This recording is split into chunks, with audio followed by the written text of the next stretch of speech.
কুয়েতে ক্ষেপণাস্ত্র ও ড্রোন হামলার ঘটনায় ২ সীমান্তরক্ষী নিহত হয়েছেন বলে জানিয়েছে দেশটির স্বরাষ্ট্র মন্ত্রণালয়। এ হামলার জেরে জ্বালানি সরবরাহ নিয়ে নতুন করে উদ্বেগ তৈরি হয়েছে। কুয়েতের সামরিক বাহিনী জানিয়েছে ৮ মার্চ রোববারও তারা তাদের আকাশে উড়ে আসা ক্ষেপণাস্ত্র ও ড্রোন হামলা প্রতিহত করেছে। সামাজিক যোগাযোগ মাধ্যম এক্সে দেওয়া এক পোস্টে সামরিক বাহিনী জানায়, কুয়েতের আকাশ প্রতিরক্ষা ব্যবস্থা বর্তমানে শত্রুপক্ষীয় ক্ষেপণাস্ত্র ও ড্রোন হামলা মোকাবিলা করছে। ওই এলাকায় যে বিস্ফোরণের শব্দ শোনা যাচ্ছে তা আকাশ প্রতিরক্ষা ব্যবস্থার মাধ্যমে হামলা প্রতিহত করারই ফল বলে জানানো হয়।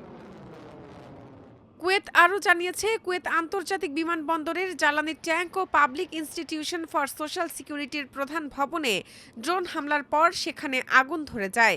কুয়েতের জাতীয় তেল কোম্পানি সতর্কতামূলক ব্যবস্থা হিসেবে তাদের অপরিশোধিত তেল উৎপাদন কমানোর ঘোষণা দিয়েছে। কুয়েতের পাশাপাশি সৌদি আরব ও কাতারও আজ নতুন করে হামলার খবর দিয়েছে।